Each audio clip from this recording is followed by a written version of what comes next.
A Riqueza das Nações, obra de Adam Smith, parte 6. As desordens que geralmente prevalecem na economia dos ricos naturalmente se introduzem na administração daquele fundo.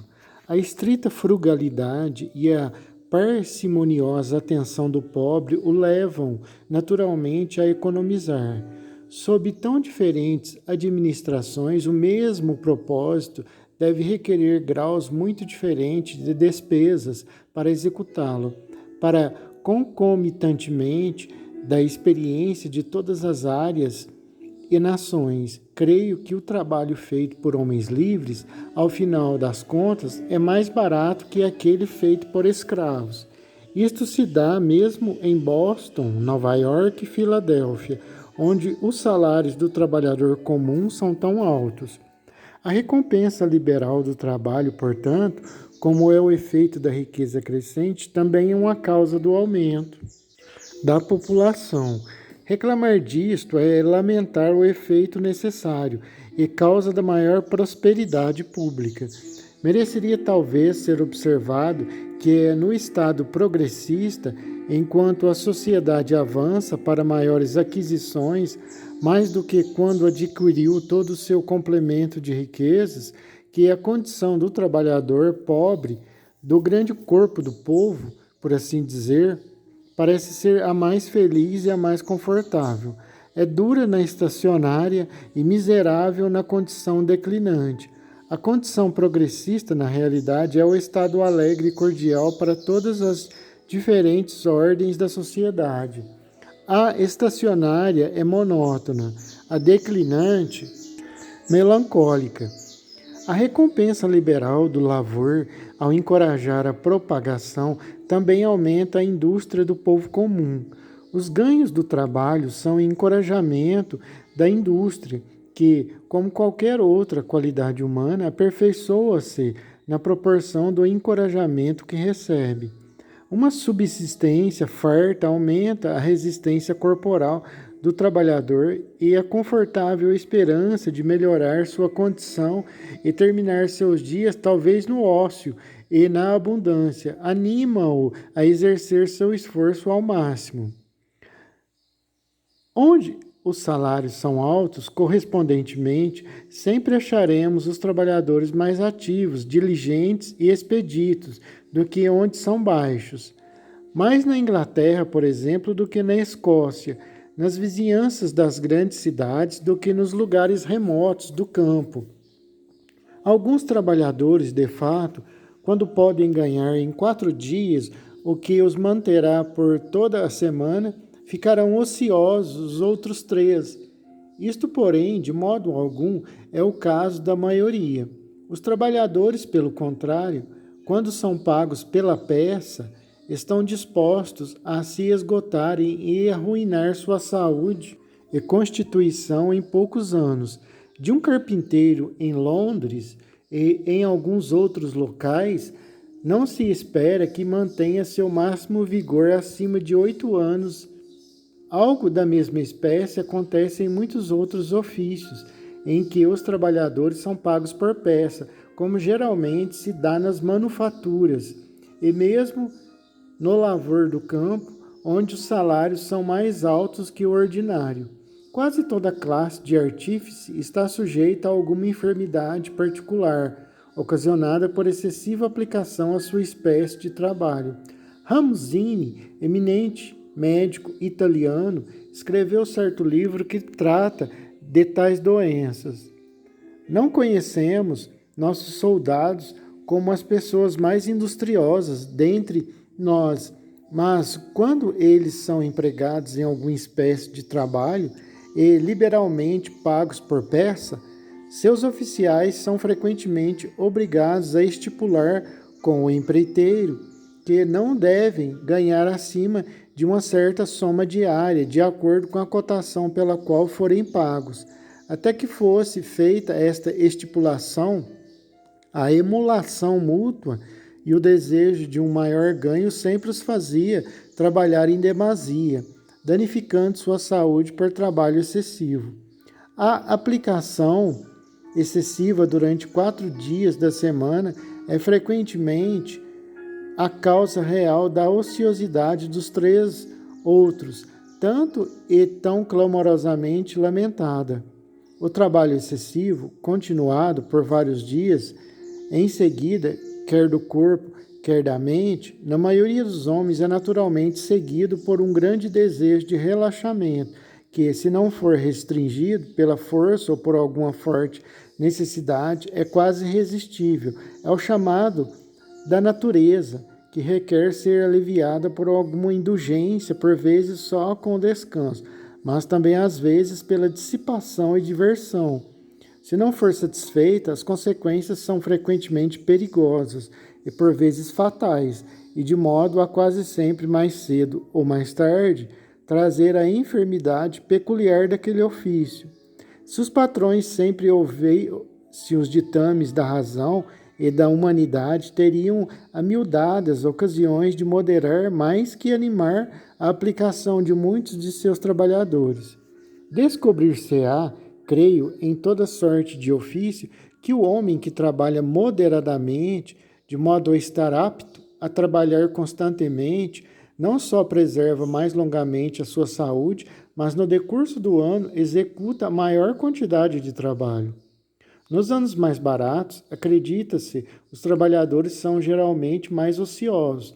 Nos anos mais caros, industriosos que, comumente, uma subsistência abundante, portanto, conclui-se, relaxa e uma carente acelera sua indústria. Que um pouco mais de abundância que o comum pode tornar os trabalhadores preguiçosos, não se pode duvidar, mas que tenha seu efeito sobre a maioria ou que os homens em geral devam trabalhar melhor mal alimentados do que quando estão bem alimentados, quando estão abatidos do que quando estão de bom humor, quando estão costumeiramente doentes do que quando estão geralmente de boa saúde. Isso não faz o mínimo cabimento. Os anos de carestia, deve-se observar, são geralmente, entre o povo comum, anos de doença e mortandade, que não pode deixar de diminuir a produção de seu trabalho. Nos anos de abundância, os servos, usualmente, abandonam seus patrões e confiam suas subsistências ao que podem fazer por seus próprios esforços. Mas o mesmo preço baixo das provisões, aumentando o fundo destinado à manutenção dos servos, encoraja os patrões, especialmente lavradores, a empregá-los em grande número. Os lavradores, em tais ocasiões, esperam mais lucro de seu cereal, mantendo mais uns poucos operários do que vendendo-o a baixo preço no mercado. A demanda de servos aumenta, ao passo que o número daqueles que se oferecem para suprir aquela demanda diminui. O preço do trabalho, portanto, frequentemente se eleva nos anos baratos. Nos anos de escassez, a dificuldade e incerteza da subsistência faz toda essa gente ansiosa para retornar ao serviço. Mas o alto preço das provisões, diminuindo os fundos destinados à manutenção dos operários, dispõe os patrões mais a diminuir que aumentar o número daqueles que já têm. Nos anos mais caros, também os trabalhadores pobres independentes frequentemente consomem os pequenos estoques que usaram para o próprio suprimento, com os materiais de seu trabalho e são obrigados a se tornar jornaleiros para a própria subsistência. Mais pessoas querem emprego do que os que podem consegui-lo facilmente. Muitas estão dispostas a aceitá-lo em termos inferiores aos comuns, e os salários de servos e jornaleiros frequentemente caem nos anos mais caros. Os patrões de todas as espécies, portanto, frequentemente fazem melhores barganhas com seus trabalhadores nos anos caros do que nos anos baratos, e encontram-os mais humildes e dependentes naqueles do que nestes. Eles naturalmente, portanto, recomendam aqueles como os mais favoráveis à indústria. Os proprietários e os lavradores, inclusive, duas das maiores classes patronais, têm outra razão para gostarem dos anos de carestia. As rendas de um e os lucros do outro dependem muito do preço das vitualhas. Nada pode ser mais absurdo, porém, do que imaginar que os homens em geral devam trabalhar menos quando trabalham para si mesmos do que quando trabalham para outrem.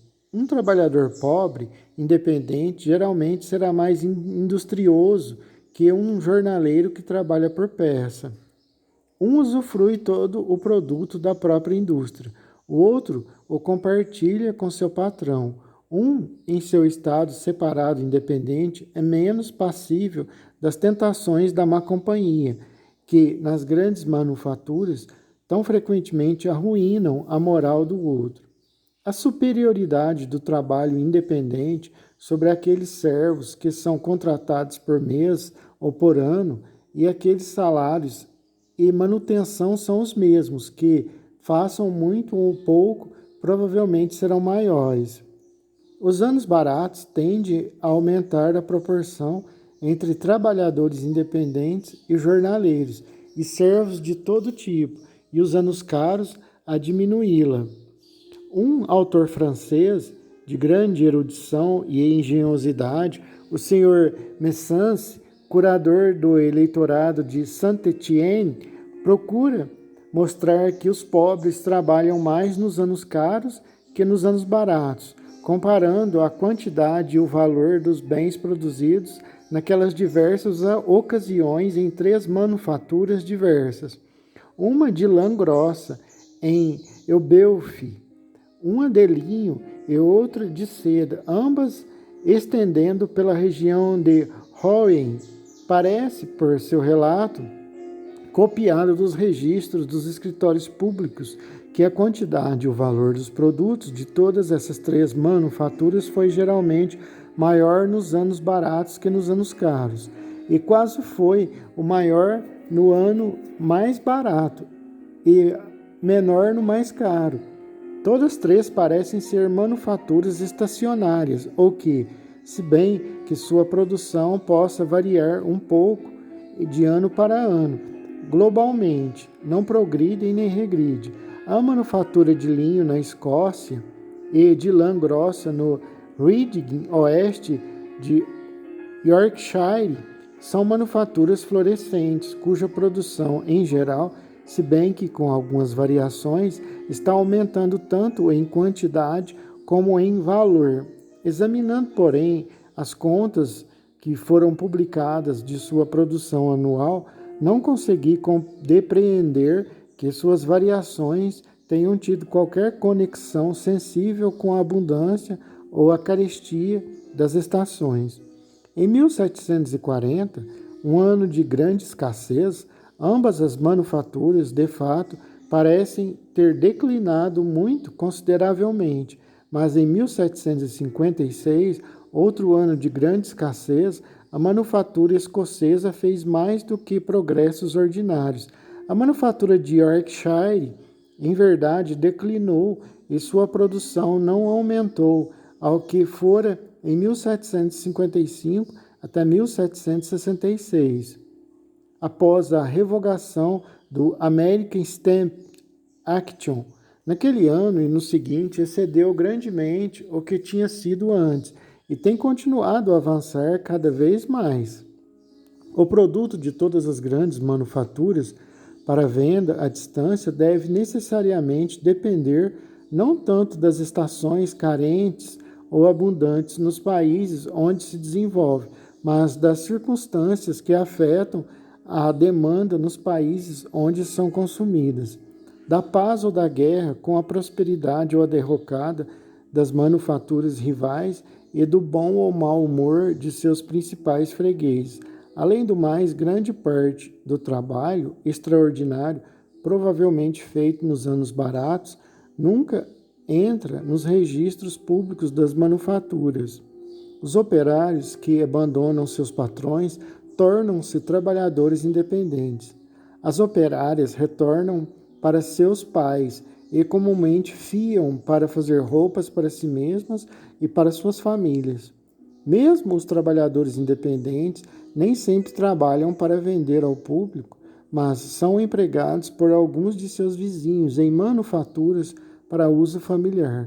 O produto de seu trabalho, portanto, frequentemente não aparece naqueles registros públicos que por vezes são publicados com tanto aparato e com que nossos mercadores e manufatureiros tão vã e frequentemente pretenderiam anunciar a prosperidade ou o declínio dos maiores impérios. Muito embora as variações no preço do trabalho nem sempre correspondam às do preço das provisões, mas são frequentemente bastante opostas. Por causa disto, não devemos imaginar que o preço das provisões não tenha influência no do trabalho.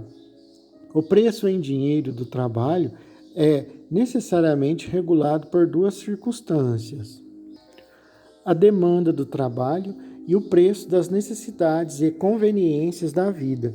A demanda pelo trabalho, de acordo com que seja a população crescente, estacionária ou declinante, determina a quantidade daquelas necessidades e conveniências que deve ser dada ao trabalhador, e o preço em dinheiro do trabalho é determinado pelo que é necessário para comprar esta quantidade. Se bem que o preço em dinheiro do trabalho possa ser alto onde o preço das provisões é baixo, seria ainda mais alto, continuando a demanda constante, se o preço das provisões fosse alto. É porque a demanda de trabalho aumenta nos anos de súbita e extraordinária abundância e diminui naqueles de súbita e extraordinária escassez, que o preço em dinheiro do trabalho por vezes sobe num e diminui no outro. Num ano de súbita e extraordinária abundância, há fundos nas mãos de muitos dos empregados da indústria suficientes para manter e empregar maior número de pessoas industriosas do que as que tinham sido empregadas no ano seguinte. E este número extraordinário nem sempre pode ser mantido. Aqueles patrões, portanto, que querem mais trabalhadores, competem entre si para consegui-los, o que por vezes eleva o preço real e em dinheiro de seu trabalho. O contrário disto acontece num ano de súbita e extraordinária escassez. Os fundos destinados ao emprego são menores do que no ano anterior. Um considerável número de pessoas é despedido, que competem entre si para consegui-lo, o que por vezes abaixa o preço real e em dinheiro do trabalho. Em 1740, ano de grande escassez, muitas pessoas estavam dispostas a trabalhar pela simples subsistência. Nos anos posteriores, a abundância era mais difícil conseguir trabalhos e criados. A escassez de um ano caro, diminuindo a demanda de trabalho, tende a reduzir seu preço, com o alto preço das provisões tendendo a elevá-lo. A abundância de um ano barato, pelo contrário, aumentando a demanda, tende a elevar o preço do trabalho, com as provisões baratas, tendendo a baixá-lo. Nas variações ordinárias do preço das provisões, essas duas causas opostas parecem contrabalançar uma a outra, o que é provavelmente, em parte, a razão pela qual os ganhos do trabalho são sempre muito mais constantes e permanentes que o preço das provisões. O aumento dos salários necessariamente aumenta o preço de muitas mercadorias, aumentando-lhes aquela parte que se resolve em salários, e assim tende a diminuir seu consumo no país e no estrangeiro. A mesma causa, porém, que eleva os salários, o aumento do capital, tende a aumentar sua força produtiva e fazer uma menor quantidade de trabalho produzir maior quantidade de trabalho. O proprietário do capital, que emprega grande número de trabalhadores, necessariamente se esforça para sua própria vantagem. A fazer uma tal divisão adequada e distribuição do emprego, de modo a poder produzir a maior quantidade possível de trabalho. Pela mesma razão, ele procura supri-los com a melhor maquinária que ele ou eles possam imaginar. O que ocorre entre os trabalhadores numa dada oficina ocorre pela mesma razão entre os de uma grande sociedade. Quanto maior seu número, mais se dividem em diferentes classes e subdivisões de emprego. Mais cabeças estão ocupadas em inventar a maquinária mais adequada para executar o trabalho de cada um e, portanto, esta tem maior probabilidade de ser inventada. Há muitas mercadorias, portanto, que, em consequência destes aperfeiçoamentos, vêm a ser produzidas por muito menor trabalho que antes do aumento de seu preço ser compensado pela diminuição de sua quantidade. Notas. Isto foi escrito em 1773, antes do começo dos atuais distúrbios. Consultar seu esquema da manutenção dos pobres em History of the Poor Lawyers de Burn, uma das 3 divisões administrativas de Yorkshire. Fim da nota. Dos lucros dos fundos. A ascensão ou a queda dos lucros dos fundos dependem das mesmas causas da ascensão ou da queda dos salários. O estado progressista ou declinante da riqueza da sociedade, mas essas causas afetam um e outro diversamente. O aumento do capital, que eleva os salários, tende a diminuir o lucro. Quando os fundos de muitos comerciantes ricos são voltados para o mesmo comércio, sua competição mútua naturalmente tende a reduzir o lucro. E quando há um aumento semelhante do capital em todas as atividades de uma mesma sociedade, a mesma competição deve produzir o mesmo efeito nelas todas. Não é fácil, já foi observado, determinar quais são os salários médios num determinado lugar, num dado momento. Podemos mesmo, neste caso, raramente determinar mais do que são os salários mais usuais, mas mesmo isto raramente pode ser feito em relação aos lucros do capital. O lucro é tão flutuante que a pessoa que exerce um dado comércio nem sempre nos pode dizer qual é a média de seu lucro anual. É afetado não só pela variação do preço em cada mercadoria que negocia, mas pela boa ou má fortuna de seus rivais e seus fregueses. E por 1000 outros acidentes a que estão sujeitos os bens transportados por terra ou por mar, ou mesmo estocados no armazém. Varia, portanto, não só de ano para ano, mas de dia para dia e quase até mesmo de hora para hora. Para determinar qual é o lucro médio de todos os diferentes ofícios exercidos num grande reino, deve ser muito mais difícil, e julgar o que deve ter sido anteriormente ou em períodos remotos de tempo com qualquer grau de precisão deve ser totalmente impossível. Mas, se bem que possa ser impossível determinar com qualquer grau de precisão quais são ou foram os lucros do capital nos tempos atuais ou antigos, pode-se formar alguma noção deles pelos juros. Pode-se estabelecer como máxima que sempre se pode ganhar muito pelo uso do dinheiro, muito usualmente será dado por ele, e quanto menor se fizer por ele, menos usualmente será dado por ele. Logo, concomitantemente, como a taxa usual de juros no mercado varia em qualquer país, podemos ter certeza de que os lucros ordinários do capital devem variar com ele, baixando quando ele baixa e subindo quando também sobe. O progresso do juro, portanto, pode levar-nos a formar alguma noção do progresso do lucro. Com o 37º decreto de Henrique, todo juro acima de 10% era declarado ilegal, e mais parece ter sido tomado anteriormente. No reinado de Eduardo, o zelo religioso proibiu todo juro. Esta proibição, porém, como todas as outras da mesma espécie, disse ter produzido nenhum efeito e provavelmente aumentou ao invés de diminuir o mal da usura. O Estatuto de Henrique foi revivido no 13º decreto de Elizabeth. Continuou 10%, sendo a cotação legal do juro até o 21º de Jaime I, quando foi restringido a 8%. Foi reduzido a 6% logo depois da restauração e no 12º decreto da Rainha Ana, a 5%. Todas estas regulamentações estatutárias parecem ter sido feitas com grande propriedade. Parecem ter seguido e não precedido a cotação de mercado dos juros, ou a taxa a qual a agente do bom crédito usualmente emprestava. Desde o tempo da Rainha Ana, 5% parece ter sido mais acima do que abaixo da taxa de mercado.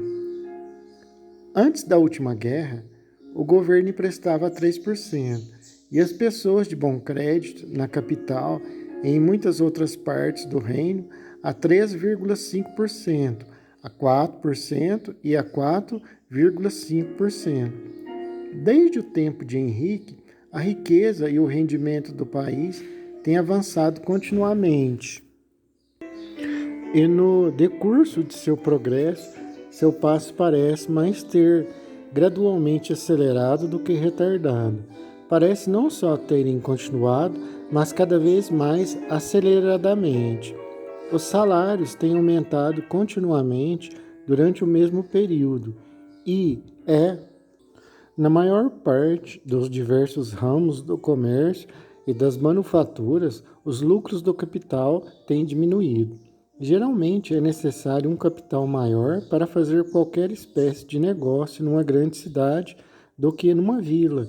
Os grandes capitais empregados em cada ramo de comércio e o número de competidores ricos geralmente reduzem mais a taxa de lucro no primeiro caso do que no segundo. Mas os salários são geralmente maiores numa grande cidade que numa vila. Numa cidade progressista, as pessoas que têm grandes capitais para empregar frequentemente não conseguem o número de trabalhadores que desejam e, portanto, competem entre si para conseguir o máximo que puderem, o que eleva os salários e abaixa os lucros do capital. Nas partes remotas do país, frequentemente não há capital suficiente para empregar todas as pessoas, que, portanto, competem umas contra as outras para conseguir emprego, o que reduz os salários do trabalho e sobe os lucros do capital. Na Escócia, se bem que a cotação legal do juro seja a mesma que na Inglaterra, a taxa do mercado é maior. As pessoas de melhor crédito lá raramente emprestam abaixo de 5%. Mesmo os banqueiros particulares em Edimburgo dão 4% por suas notas promissórias, das quais o pagamento total ou parcial pode ser cobrado à vontade. Os banqueiros particulares da Inglaterra não dão juros pelo dinheiro depositado com eles. Há uns poucos negócios que não podem ser feitos com um pequeno capital na Escócia e não na Inglaterra.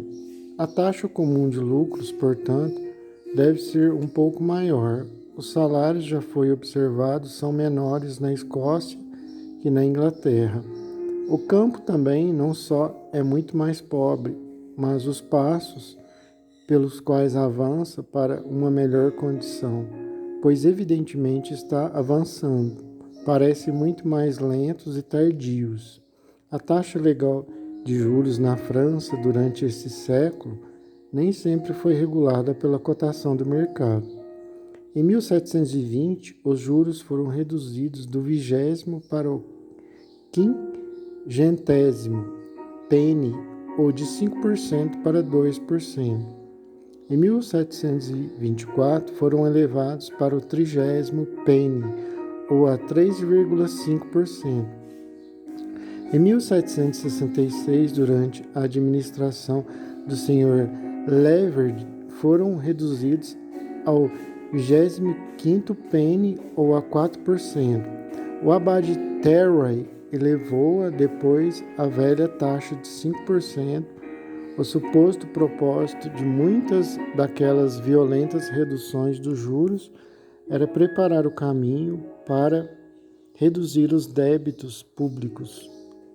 Propósito este que por vezes foi executado. A França, talvez nos dias atuais, não seja um país tão rico quanto a Inglaterra, se bem que a taxa legal de juros na França tenha sido frequentemente inferior à da Inglaterra. A taxa de mercado geralmente tem sido maior, pois lá, como em outros países, tem vários métodos seguros e fáceis para evadir a lei. Os lucros do comércio foi-me assegurado por comerciantes ingleses que comerciaram em ambos os países são mais altos na França que na Inglaterra. E, sem dúvida, é por isto que muitos súditos britânicos escolhem empregar seus capitais num país onde o comércio está em desgraça do que num onde é altamente respeitado. Os salários são mais baixos na França do que na Inglaterra.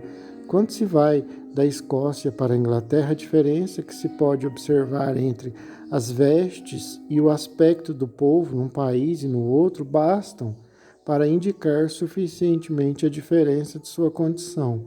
O contraste é ainda maior se retorna da França. A França, se bem que, sem dúvida, país mais rico do que a Escócia, não parece estar progredindo tão depressa.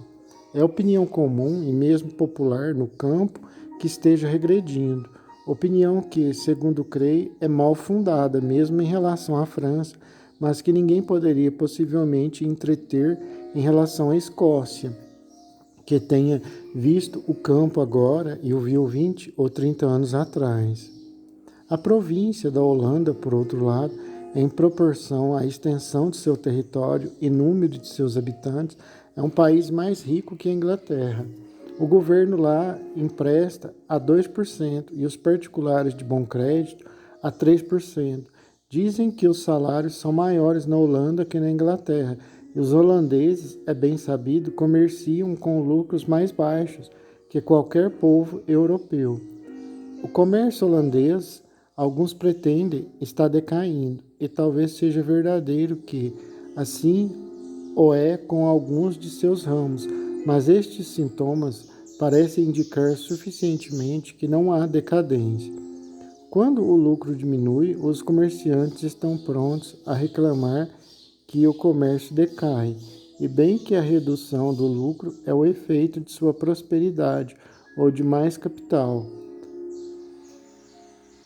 sendo empregado do que antes. Durante a última guerra, os holandeses ganharam todo o comércio de transporte da França, do qual eles ainda retêm uma boa parte. A grande propriedade que possuem em fundos franceses e ingleses, cerca de 40 milhões, no segundo caso, no que suspeito possa haver um considerável exagero, as grandes somas que emprestam a particulares. A grande propriedade que possui em fundos franceses e ingleses, cerca de 40 milhões, no segundo caso, no que suspeito possa haver um considerável exagero, as grandes somas que emprestam a particulares em países onde a taxa de juros é maior que no deles, são circunstâncias que, sem dúvida, demonstram a redundância de seus fundos, ou que eles aumentaram além do que podem empregar com lucro tolerável nos negócios de seu próprio país, mas não demonstram que estes negócios decaíram. Como o capital de um particular, se bem que é adquirido por um determinado comércio, pode crescer além do que ele pode empregar, e mesmo assim aquele comércio continua a crescer. Assim também pode ser com o capital de uma grande nação. Em nossas colônias norte-americanas e das Índias Ocidentais, não só os salários, mas os juros e, consequentemente, os lucros do capital são mais altos que na Inglaterra. Nas várias colônias, tanto a taxa legal como a taxa de juros do mercado variam de 6% a 8%.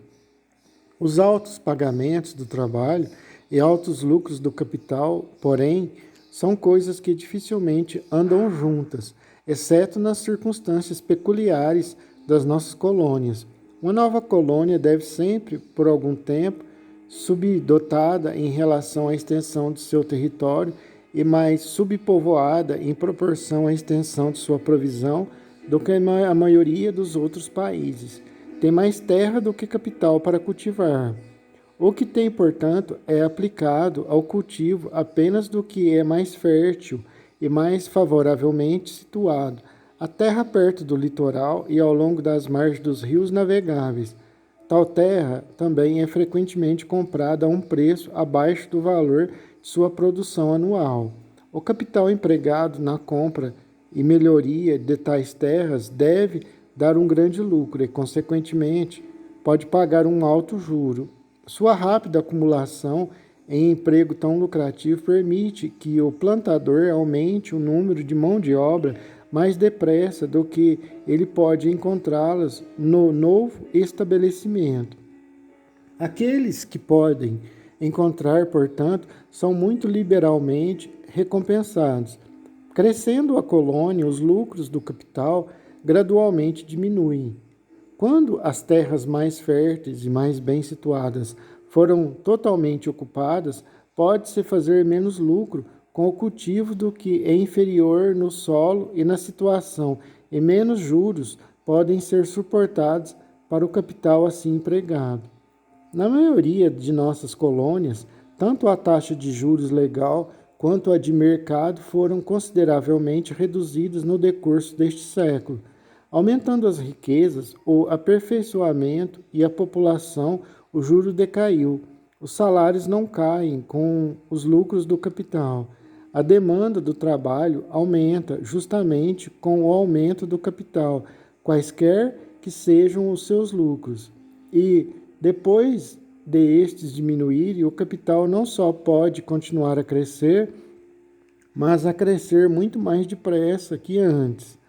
Tal como acontece com nações industriosas que progridem na aquisição de riquezas, acontece com indivíduos industriosos. Um grande capital de bem, se bem que com pequenos lucros, geralmente aumenta mais depressa do que um pequeno capital com grandes lucros. O dinheiro, diz o provérbio, faz o dinheiro.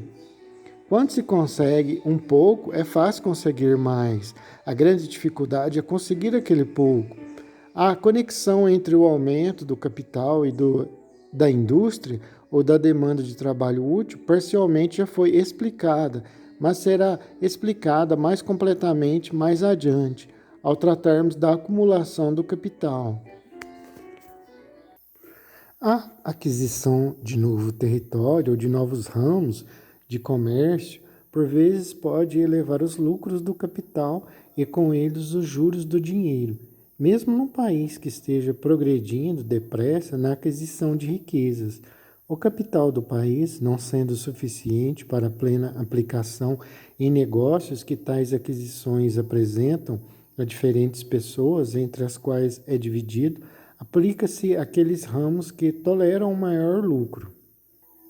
Parte do que antes foi empregado em outros comércios é necessariamente retirada deles e voltada para alguns dos novos e mais lucrativos. Em todos aqueles velhos negócios, portanto, a competição vem a ser menor que antes. O mercado vem a ser menor, plenamente suprido com grande variedade de bens. Seu preço necessariamente sobe mais ou menos e proporciona maior lucro àqueles que tratam com eles, que podem emprestar a juros maiores. Por algum tempo, depois da conclusão da última guerra, não só particulares de bom crédito, mas algumas das maiores companhias de Londres comumente emprestavam a 5% e que antes não pagavam mais que 4% e 4,5%. A grande aquisição tanto de territórios como de comércio na América do Norte e nas Índias Ocidentais responde suficientemente por isto, sem se supor nenhuma diminuição no capital da sociedade. Tamanho aumento de novos negócios a serem efetuados pelo velho capital deve necessariamente ter diminuído a quantidade empregada num grande número de ramos particulares em que a competição sendo menor, os lucros devem ser maiores. Depois terei ocasião de mencionar as razões que me dispõem a acreditar que as reservas de capital da Grã-Bretanha não diminuíram, nem mesmo com as enormes despesas da última guerra.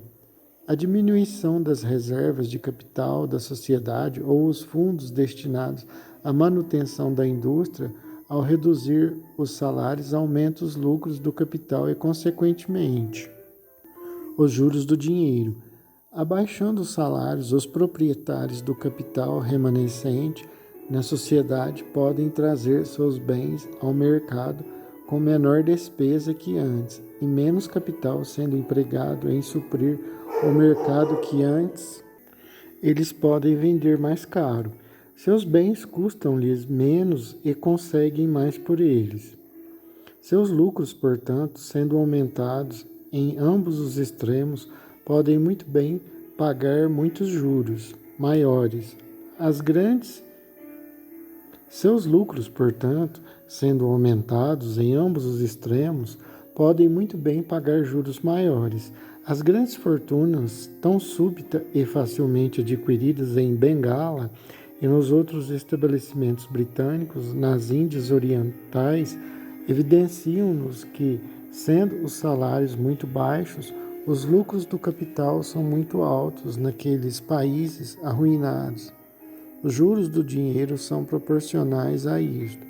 Em Bengala, o dinheiro é costumeiramente emprestado aos lavradores a 40%, 50% e 60%, e a próxima colheita é hipotecada para o pagamento. Como os lucros que podem pagar tais juros devem devorar quase toda a renda do proprietário, uma usura tão imensa deve, por sua vez, consumir a maior parte daqueles lucros. Antes da queda da República Romana, uma usura da mesma espécie parece ter sido comum nas províncias sob a ruinosa administração de seus procônsules. O virtuoso Brutus emprestava dinheiro em Chipre a 48%, como sabemos pelas cartas de Cícero. Num país que adquiriu tamanho complemento de riquezas que a natureza de seu solo e clima e sua situação em relação a outros países lhe permitiu adquirir e que, portanto, não pode avançar mais, e que não regrida, os salários e os lucros seriam provavelmente muito baixos num país totalmente povoado em proporção ao que seu território pode manter. Ou sem seu capital empregar, a competição pelo emprego necessariamente seria grande a ponto de reduzir os salários ao mínimo suficiente para manter o número de trabalhadores e, estando o país totalmente habitado, esse número não poderia ser aumentado. Num país totalmente dotado proporcionalmente a todos os negócios a transacionar, haveria tanto capital a ser empregado em cada ramo particular quanto a natureza e a extensão do comércio admitiria. A competição, portanto, sempre seria maior e, consequentemente, o lucro ordinário tão baixo quanto possível. Mas talvez nenhum país ainda tenha chegado a este grau de opulência. A China parece há muito estar estacionária e, provavelmente, há muito tempo adquiriu aquele complemento total de riquezas que consiste com a natureza de suas leis e instituições, mas este complemento pode ser muito inferior ao que, com outras leis e instituições, a natureza de seu solo, clima e situação poderia admitir.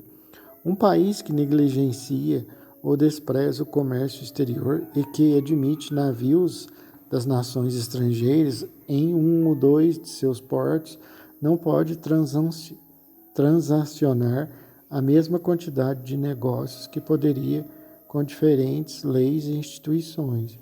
Num país também onde, se bem que os ricos ou proprietários de grandes capitais gozam de uma boa dose de segurança, os pobres ou os possuidores de pequenos capitais gozam de quase nenhuma, mas são passíveis, sob a pretensão de justiça, de serem pilhados e saqueados a qualquer momento pelos mandarins inferiores. A quantidade de capital empregada em todos os diferentes ramos dos negócios feitos nunca pode ser igual ao que a natureza e a extensão daquele negócio poderia admitir. Em cada ramo, a opressão dos pobres deve estabelecer o monopólio dos ricos, que, aumentando todo o comércio para si mesmos, poderão fazer lucros muito grandes. Correspondentemente, disse que 12% é o juro comum na China, e os lucros ordinários do capital devem ser suficientes para tolerar este grande juro. Um defeito na lei pode, por vezes, erguer a taxa de juros consideravelmente acima do que a condição do país quanto à riqueza ou pobreza requereria. Quando a lei não reforça a execução de contratos, põe todos os devedores quase no mesmo pé com falidos ou pessoas de crédito duvidoso em países mais bem legislados. A incerteza de recuperar o dinheiro faz o credor tomar o mesmo juro usuário que é usualmente requerido dos falidos. Dentre as nações bárbaras que assolam as províncias ocidentais do Império Romano, o cumprimento dos contratos foi deixado por muitas eras à fé das partes contratantes. As cortes de justiça de seus reinos raramente intervinham. A alta taxa de juros que tomava lugar naqueles tempos antigos talvez se deva a esta causa. Quando a lei proíbe qualquer espécie de interesse, não a elimina.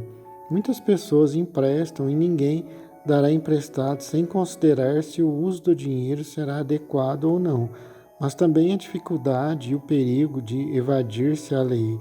A alta taxa de juros entre as nações maometanas é atribuída pelo senhor Montesquieu não por sua pobreza, mas pela dificuldade de recuperar o dinheiro. A taxa ordinária de lucro mais baixa deve ser sempre um pouco mais do que é suficiente para compensar as perdas ocasionais a que se expõe cada aplicação do capital. É este excesso apenas que é o lucro líquido. O chamado lucro bruto compreende, de hábito, não só este excesso, mas o que é retido para compensar tais perdas ordinárias. O interesse do devedor pode tolerar pagar. O interesse que o devedor pode tolerar pagar é proporcional apenas ao lucro líquido. A taxa de juros ordinária mais baixa deve, no mesmo modo, ser um pouco mais que o suficiente para compensar as perdas ocasionais a que o empréstimo, mesmo com tolerável prudência, está exposto. Se assim não fosse, a caridade ou a amizade seriam um único motivo para emprestar. Num país que tivesse adquirido todo o seu complemento de riquezas, onde em cada ramo, em particular dos negócios, houvesse a maior quantidade de capital que pudesse nele ser empregada, como taxa ordinária do lucro líquido, seria muito pequena. A taxa de mercado usual que poderia ser tolerada seria tão baixa a ponto de impossibilitar a todos, exceto pelos muito ricos, viver só com os juros de seu dinheiro. Todas as pessoas de fortuna pequena ou mediana seriam obrigadas a supervisionar elas mesmas a aplicação de seus capitais. Seria necessário que quase todo homem fosse um homem de negócio ou se engajasse em alguma espécie de comércio. A província da Holanda parece estar chegando a esse estado. Lá não é considerado de bom tom não ser negociante. A necessidade torna comum para quase todo homem sê-lo, e o costume em todo lugar regula o bom tom. Como é ridículo não se vestir assim, é, de certa forma, não ser empregado como os outros. Como um homem de profissão civil parece desambientado num acampamento ou quartel e correndo o mesmo risco de lá ser desprezado, assim é um homem ocioso em meio a negociantes. A taxa mais alta de lucro ordinário pode ser tal que, no preço da maior parte das mercadorias, consuma tudo o que deveria ir para arrendamento da terra e deixa apenas o que é suficiente para pagar o trabalho de prepará-las e levá-las ao mercado, segundo a taxa mais baixa, pelo qual o trabalho possa ser pago a simples subsistência do trabalhador. O operário deve sempre se alimentar de algum modo enquanto trabalha, mas o proprietário nem sempre pode ter sido pago. Os lucros do comércio que os servidores da Companhia das Índias Orientais exercem em Bengala podem talvez não estar muito longe desta taxa. A proporção que a cotação usual de juros do mercado deveria tolerar para a cotação ordinária do lucro líquido necessariamente varia conforme o lucro suba ou desça. O dobro dos juros na Grã-Bretanha é tido pelos comerciantes como um lucro bom, moderado e razoável. Num país onde a taxa ordinária de lucro líquido é de 8% ou 10%, pode ser razoável que metade dele surja de juros, sempre que o negócio seja exercido com dinheiro emprestado. O capital é risco do devedor, que, por assim dizer, garante ao credor, e 4% ou 5% podem, na maioria dos negócios, ser tanto um lucro suficiente sobre o risco desta garantia, quanto a recompensa suficiente pelo trabalho de empregar o capital.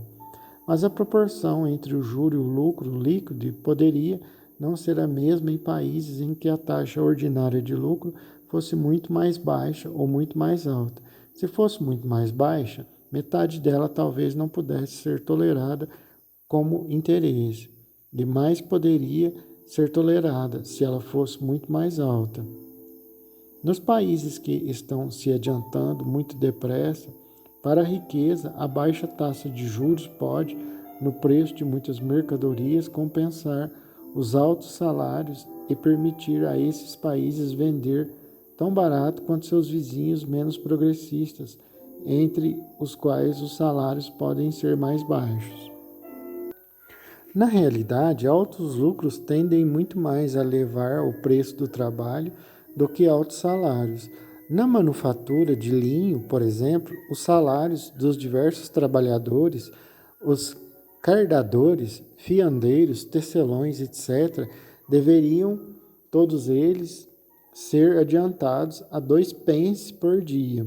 Seria necessário elevar o preço da peça de linho apenas de um número de 2 pence igual ao número de pessoas que estivesse empregado, multiplicado pelo número de dias durante os quais trabalhassem. Aquela parte do preço da mercadoria que se resolvesse em salário subiria. Em todos os vários estágios da manufatura, apenas numa proporção aritmética a esta elevação de salários. Mas se o lucro de todos os diferentes